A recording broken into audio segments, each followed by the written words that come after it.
Modern science and Hindu mythology అంటే హిందూ మతంలో మనకి పురాణాల గురించి చెప్పుకున్నాం. ఈ పురాణాలను చూసి మనం ఏమనుకుంటామంటే ఇవన్నీ కుక్కటి పురాణాలు కదా, ఏవో కథలు కదా అనుకుంటాం. సైన్స్ వచ్చేసరికి అదేదో సైన్స్ మన పురాణాలను ప్రూవ్ చేయలేకపోయింది, దేవుడిని ప్రూవ్ చేయలేకపోయింది, అదేదో పెద్ద గొప్ప విషయంలాగా సైన్స్ని భూతద్దంలో చూస్తాం. కానీ హిందూ మతంలో పురాణాలు చెప్పేది సైన్స్ ప్రకారం, మోడర్న్ సైన్స్, అసలు ఇంకా మోడర్న్ టెక్నాలజీ అంటాం మోడర్న్ సైన్స్ కంటే కూడా. ఈ రెండు చెప్పేది ఒకటి అని మనం ఒక ప్రయత్నం చేద్దాం.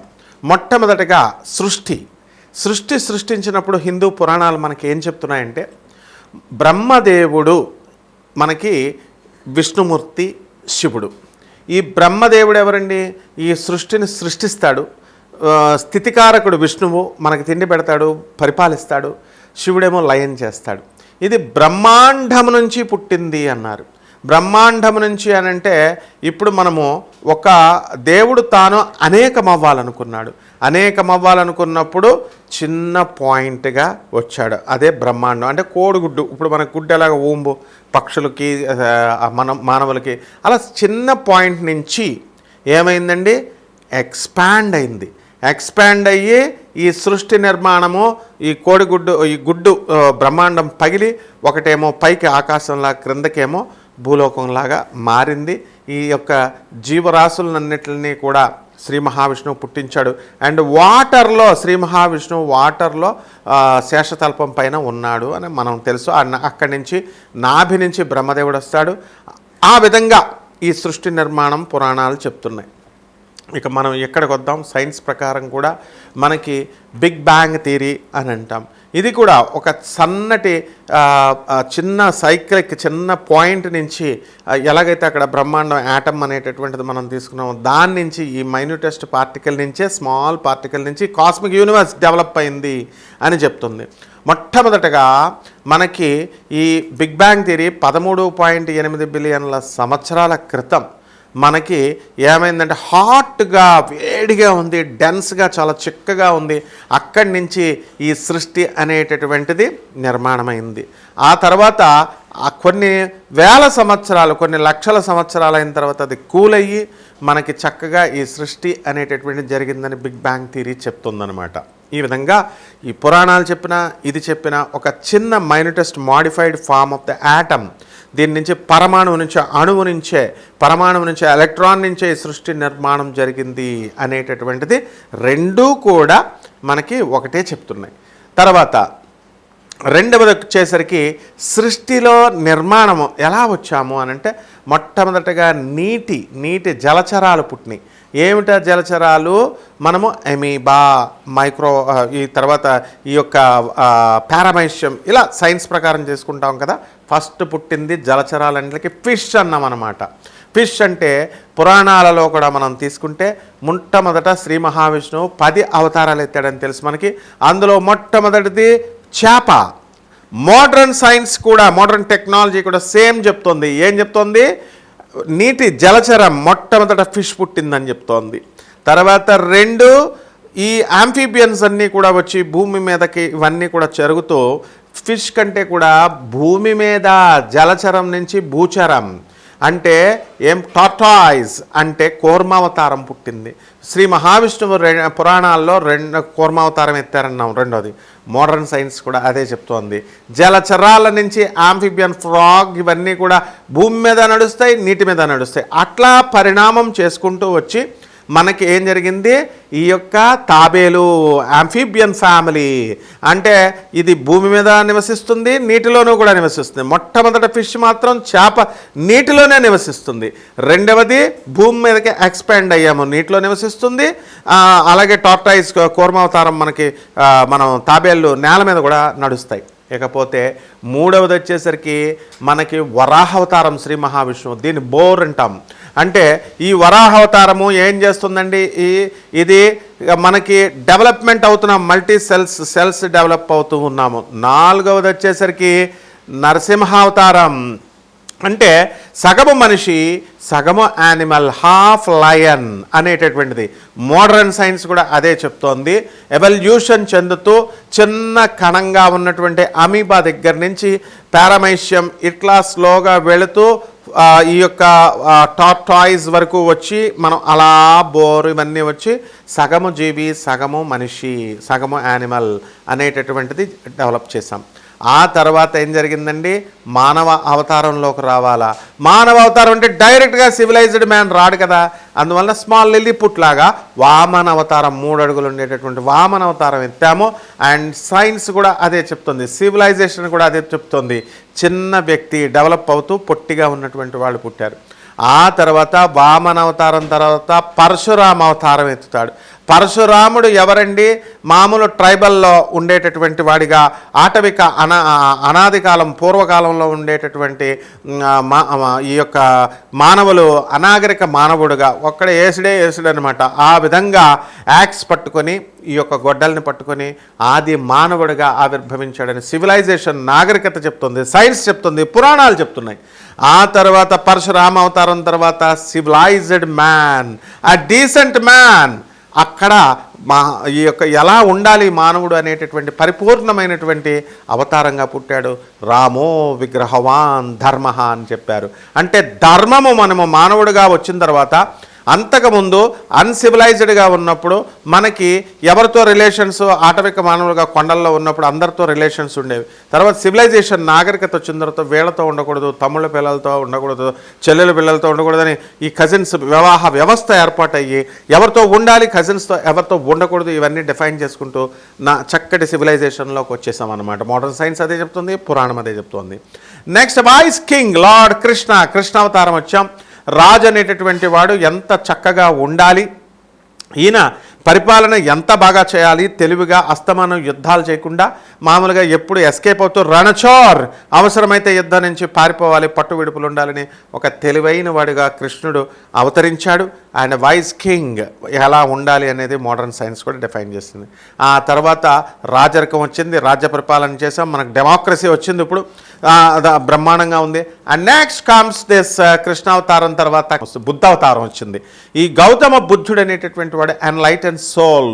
మనము మానవ జన్మ అమీబా చిన్న సెల్ నుంచి వచ్చిన తర్వాత మనం ఎన్లైట్ అవ్వాలి, మనం ఎవరివో తెలుసుకోవాలి. మనం అసలు ట్రూత్ అనేటటువంటిది, అన్వేషణ అనేటువంటి, ఇక్కడ దేవుడు అనే పదం లేదు చూడండి, దేవుడు అనే పదం లేకుండా ఎన్లైటన్మెంట్, మనం సెల్ఫ్ రియలైజేషన్, మనం ఎవరమో ఎక్కడి నుంచి వచ్చాం ఏంటి అనేది అబ్సల్యూట్ ట్రూత్, అబ్సల్యూట్ నాలెడ్జ్ అనేటటువంటిది మనం తెలుసుకున్నాం గౌతమ బుద్ధుడు అవతారం తర్వాత ఏమైందండి, టెక్నాలజీ పెరిగిపోయింది, సెల్ ఫోన్స్ వచ్చినాయి, ల్యాప్టాప్స్ వచ్చినాయి, దాన్ని మనిషి దుర్వినియోగం చేసుకుంటూ వస్తున్నాడు. దుర్వినియోగం చేసినప్పుడు ఏమొస్తుందండి, డిజాస్టర్. అండ్ దాన్ని టెక్నాలజీ బాగా పెరిగిపోయి ఆటమ్ బాంబ్స్ తయారు చేసుకున్నాం, న్యూక్లియర్ బాంబ్స్ తయారు చేసుకున్నాం. దీంతో మన సృష్టిని మనమే నాశనం చేసుకుంటాం. And I'm the creator of my own destruction, నాకు నా వినాశనానికి నేనే కారకుడవుతాను అని చెప్పి మానవుడు డిస్ట్రాయింగ్ ఫిలాసఫీతో, కన్స్ట్రక్టివ్ ఫిలాసఫీతో ఉన్నటువంటి మానవుడు ఎవల్యూషన్ అయ్యి డిస్ట్రక్టివ్ పాలసీలోకి వచ్చేస్తాడు. డిస్ట్రక్టివ్ ఫిలాసఫీలోకి వచ్చాడు కాబట్టి కల్కి అవతారంలో ఈ సృష్టిని అంతటిని తీసేస్తాడనమాట శ్రీ మహావిష్ణువు. ఇది బ్రదర్స్ మనం చేసుకున్నటువంటి ఈ యొక్క సైంటిఫిక్గా మనం వెళ్ళింది. ఇకపోతే సైకిల్ దగ్గరికి వచ్చేసరికి మనము విమానాలు, టెక్నాలజీ బాగా పెరిగింది. మనం పురాణ కాలంలో మనం విమానాలను చూసాం, పుష్పక విమానాలు అన్నాం. కృష్ణుడి కాలంలో సాల్వుడు అనేటటువంటి రాజు శ్రీకృష్ణుడి పైన పగతో తపస్సు చేసి శివుణ్ణి పిలిచి ఫ్లయింగ్ సాసర్స్ లాగా అవి వరం పొందాడు. ఆయన ఎక్కడికి కావాలిస్తే అక్కడికి ఆ ఫ్లయింగ్ సాసర్ వెళ్ళేది, త్రిశంకు స్వర్గం లాగా ఫ్లయింగ్ సాసర్ దిగేది. సో మనకి దాన్ని బట్టి మనకు అర్థమైంది ఏంటంటే ఈ విమానాలు ఉన్నాయి, ఆ తర్వాత పుష్పక విమానాలు, ఆ తర్వాత ఈ యొక్క సాల్వుడికి ఈ ఫ్లయింగ్ సాసర్స్ లాంటివి ఉన్నాయి. మోడర్న్ సైన్స్లో మనం ఇప్పుడు చూస్తున్నాం, హెలికాప్టర్స్ చూస్తున్నాం, ఏరోప్లేన్స్ని చూస్తున్నాం, రాకెట్స్ని చూస్తున్నాం. ఆ విధంగా మొత్తం అంతా కూడా టెక్నాలజీ అంతా యాంత్రిక రూపంలో మారింది. పురాణాల కాలంలో మంత్ర రూపంలో ఉన్నటువంటిది ఇప్పుడు యంత్ర రూపంలోకి వచ్చేసింది. సో ఆ విధంగా ఎవల్యూషన్ అవుతూ మానవుడు ఏం చేశాడు, ఈ సృష్టి నిర్మాణం దగ్గరికి వచ్చేసరికి మనకి అసలు ఈ భూమి ఎలా పుట్టింది, ఎంతకాలమైంది అన్నది మనం చూసుకుంటే మనకి దగ్గరగా భూమి 4.5 బిలియన్ల సంవత్సరాలు అయ్యింది అని మనకి మోడర్న్ సైన్స్ చెప్తోంది. దీంట్లో మనం ఏన్షియంట్ ఇది కూడా మనకి పురాణం కూడా ఏం చెప్తుందంటే మొత్తం అంతటా కూడా జలమయమైనప్పుడు శ్రీ మహావిష్ణువు ఒక్కడే ఉన్నప్పుడు ఆ శ్రీ మహావిష్ణువు బొడ్డు నుంచి ఏమైంది, మలినం వచ్చింది, డస్ట్ వచ్చింది. ఆ డస్ట్ నుంచి బ్రహ్మదేవుడు పుట్టాడు, మ్యాటర్ నుంచి బ్రహ్మదేవుడు పుట్టాడు. ఆ మ్యాటర్ బ్రహ్మదేవుడు పుట్టిన తర్వాత అలా ఉంటే శ్రీ మహావిష్ణువు యొక్క చెవిలో గులుముల నుంచి డస్ట్ నుంచి వచ్చి మధుకైటబులు పుట్టారు. మధుకైటబులు పుట్టి వీళ్ళిద్దరూ కూడా ఎవరూ లేరు, బ్రహ్మదేవుడితో ఛాలెంజ్ చేసి యుద్ధం చేస్తుంటే నేను ఇది చేయలేను బాబు అని చెప్పేసి శ్రీ మహావిష్ణువు యోగ నిద్రలో ఉన్నాడని చెప్పి ఆయన గుర్తించి యా దేవి సర్వభూతేషు మాయారూపేణ సంస్థిత నిద్రారూపేణ సంస్థిత నమస్తస్యే నమో నమః అంటూ భూదేవిని ప్రార్థించినప్పుడు మాయాశక్తి ఏం చేసింది, నిద్రాశక్తి వచ్చి విష్ణుమూర్తిని లేపింది. ఇలా విష్ణుమూర్తి నిద్ర లేచిన తర్వాత మధుకైటబుల్ని ఎన్నో సంవత్సరాలు యుద్ధం చేసినా సరే అతను చనిపోవడం లేదు. చనిపోకపోతే అప్పుడు బ్రహ్మదేవుడు మళ్ళీ ఆ మహామాయను ప్రార్థిస్తాడు. యా దేవి సర్వభూతేషు మాయారూపేణ సంస్థిత నమస్తస్యే నమో నమః అని అన్నప్పుడు అప్పుడు ఏం జరిగిందండి, ఈ యొక్క ఆ మాయాశక్తి ప్రకృతి వీడిలో ప్రవేశించింది. ఎవరిలో? మధుకైటబుల్లో. ఆహా మహారాజా శ్రీ మహావిష్ణు, నువ్వు ఓడిపోయినా కానీ లేకపోతే యుద్ధం ఎండకు రాకపోయినా కానీ మరి వేలాది సంవత్సరాలు చేసావు, నీ యుద్ధాన్ని మేము మెచ్చుకుంటున్నాము అని అనిపించి నీకేం వరం కావాలో కోరుకో అని చెప్పి శ్రీ మహావిష్ణువుని అడిగితే మీరు చచ్చిపోవడమే నాకు కావాలి, అన్నీ నాకు ఉన్నాయంటే అప్పుడు ఆ రాక్షసులు కూడా ఆ ప్రవృత్తిలో కూడా వీళ్ళు ఎథిక్స్ ఉండేవి. సో ఎథిక్స్తో వీళ్ళు ఏం చేశారంటే ఒప్పుకుని మనల్ని చంపేసుకో అన్నారు. వాళ్ళని చంపేసినప్పుడు వీళ్ళ తొడ మీద పెట్టి చంపేస్తాడు శ్రీ మహావిష్ణువు, అంతా నీళ్ళే ఉన్నాయి కాబట్టి. అదే మ్యాటర్, ఆ విధంగా మ్యాటర్ పుట్టింది. అప్పుడు శ్రీ మహావిష్ణువు ఏం చేశాడు, మట్టిని ఆ మ్యాటర్ని ఇలా అన్నాడు. ఇలా అన్నప్పుడు ఏం జరిగింది, భూమి పుట్టింది. అందువల్లనే మానవుడి శరీరంలో 3 వంతులు నీళ్లుంటే మనకి 1 వంతు భూమి ఉంటుంది. బయట బ్రహ్మాండంలో ఏ విధంగా అయితే సృష్టిలో కూడా మనకి 3 వంతులు నీళ్లుంటే 1 వంతు భూమి ఉన్నట్టే మన శరీరంలో కూడా ఉంటుంది. సో బ్రహ్మాండం అనేటటువంటిది మనం తీసుకుంటే సోలార్ సిస్టంలో తీసుకుంటే ఒక సూర్యుడి చుట్టూ 9 ప్లానెట్స్ మనకు తిరుగుతున్నాయి. భూమి తన చుట్టూ తాను తిరుగుతూ సూర్యుడి చుట్టూ తిరుగుతోంది. చంద్రుడు భూమి చుట్టూ తిరుగుతూ సూర్యుడి చుట్టూ తిరుగుతోంది. ఈ విధంగా మనకి ఎలాగైతే సోలార్ సిస్టమ్స్, గెలాక్సీస్ ఇవన్నీ కూడా వచ్చినాయో 3 × 10⁻11 సోలార్ సిస్టమ్ సౌర కుటుంబాలు ఇప్పుడు ఇంకా డిస్కవర్ అయ్యి ఉన్నాయి. ఇంకా ఎన్నో ఉన్నాయి. ప్యారలల్ జీవరాశి ఉంది. ఇంతకుముందు మార్స్ మీద కూడా జీవరాశి ఉంది, దాని దాఖలాలు ఉన్నాయి నీరు ప్రవహించినట్టుగా అని చెప్పి మంగళయాన్ మీదకి ఇస్రో మనం ప్రయోగం చేసాం. మంగళయాన్ మీదకి మనం వెళ్ళాం కూడా. కాబట్టి ఈ విధంగా నాసా, ఇస్రో ఇలాంటి సంస్థలంతా కూడా మోడర్న్ సైన్స్లో ప్యారలల్ జీవము, ప్యారలల్ ప్లానెట్ ఉంది, భూమి లాంటిది ప్యారలల్గా జీవం ఉంది, ఎలియన్స్ వేరే గ్రహాంతర వాసులు ఉన్నారు అని చెప్పాము. అండ్ టెరెస్టేరియల్ లైఫ్తో మనం కనెక్షన్స్ మనం పెట్టుకుంటాము అతి త్వరలో అని చెప్పి వంగా బాబా, మరి బల్గేరియన్ జ్యోతిష్కురాలు, అలాగే నాస్ట్రడామస్ ఈ యొక్క ఫ్రాన్స్కి చెందినటువంటి జ్యోతిష్కుడు, అలాగే బ్రహ్మంగారు పోతులూరు వీరబ్రహ్మేంద్ర స్వాముల వారి హిందూ మైథాలజీ ప్రకారం, ఆయన హిస్టరీ కూడా, ఇవి మైథాలజీ కూడా కాదు, ఆయన చెప్పడం జరిగింది. కాబట్టి ఈ విధంగా మనకి ఎలాగైతే ఈ యొక్క సృష్టిలో బ్రహ్మాండంలో సూర్యుడి చుట్టూ అన్నీ తిరుగుతున్నాయో మన శరీరం అంతా కూడా ఎలా తయారైంది, ఒక యాటమ్స్తో తయారైంది. మన యాటంలో మనము ఏమిటవి, పంచభూతాలు. ఈ పంచభూతాలు ఏమిటి, ఈథర్ ఆకాశం, ఎర్త్ భూమి, ఎయిర్ గాలి, వాటర్ నీళ్ళు, ఈ విధంగా మనకి అగ్ని ఫైర్. అలా మోడర్న్ సైన్స్లో మోడర్న్ టెర్మినాలజీ వాడుతున్నాము. ఈథర్ అని, ఇక్కడ ఆకాశం అని అంటాం. అలాగే ఇవన్నిటి నుంచి ఒక్కొక్క ఎలిమెంట్ని మనం తీసుకున్నప్పుడు కన్వర్జెన్స్, ఇవన్నీ కలిస్తేనే, ఇవన్నీ కన్స్టిట్యూట్ అవుతేనే దిస్ ఇస్ సృష్టి. ఆ తర్వాత ఇవన్నీ డైవర్సిఫై అయిపోయి విడిపోతే, ముక్కలైపోతే అదే సృష్టి అంతము అని పురాణాలు చెప్తున్నాయి. మోడర్న్ సైన్స్ కూడా the world will come to an and when this decomposes, when these atoms dissociationతో అని చెప్పడం జరిగింది. అదేవిధంగా మనకున్న మన బాడీలో ఉన్నటువంటి ఆటమును మనం తీసుకున్నప్పుడు, ఎక్కడ ఆటమును ఏ పదార్థాన్ని మనం తీసుకున్నా కూడా, పంచభూతాలలో ఉన్న ఆటములను కూడా మనం తీసుకున్నప్పుడు ఎలా ఉంటుంది అంటే మనకు ఈ యొక్క న్యూక్లియస్ యాటంలో మనకి ఎలక్ట్రాన్, ప్రోటాన్లు, న్యూట్రాన్స్ ఉంటాయని మనం చూసాం. అలాగే న్యూక్లియస్ కేంద్రకం ఉంటుంది యాటంలో, ఆ కేంద్రకంలో ప్రోటాన్స్, న్యూట్రాన్స్ ఉంటాయి. దాని చుట్టూ ఎలక్ట్రాన్స్ సూర్యుని చుట్టూ ప్లానెట్స్ తిరుగుతున్నట్టుగా తిరుగుతాయి. అంటే సూక్ష్మ శరీరము బ్రహ్మాండము. బ్రహ్మాండం అంటే ఏంటండి? మన స్థూల శరీరం, మన పెద్ద బాడీ. అండ్ ఈ ఎలక్ట్రాన్స్ ఎలాగైతే తిరుగుతున్నాయో ఈ న్యూక్లియస్ చుట్టూ, ఇదే సూక్ష్మ శరీరం. ఇదే Einstein's theory of relativity, E = mc². అంటే మనకి ఐన్స్టీన్ ఏం చెప్పాడు? మ్యాటర్ అంటే స్థూలము, బాడీ.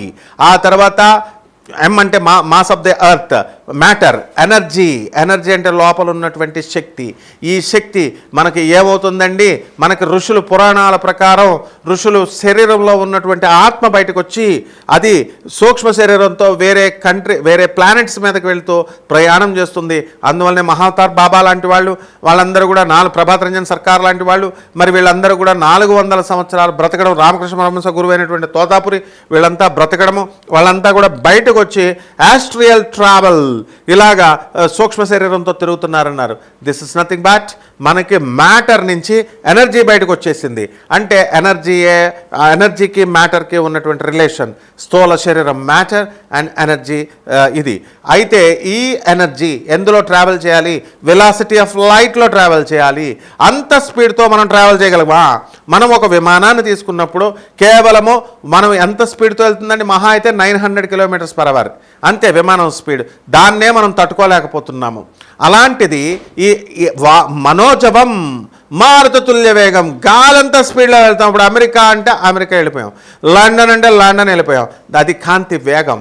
3 × 10⁸ m/s అంత కాంతి వేగంతో మనం ఈ స్థూల శరీరంతో ప్రయాణం చేయగలమా? చేయలేం. విమానంలో కూర్చున్నప్పుడే విమానం వెళ్తుంటే అంతకంటే స్పీడ్ అయితే కారే కదిలిపోద్ది, విమానమే ఇదవుతుంది. సో స్థూల శరీరంతో కుదరదు.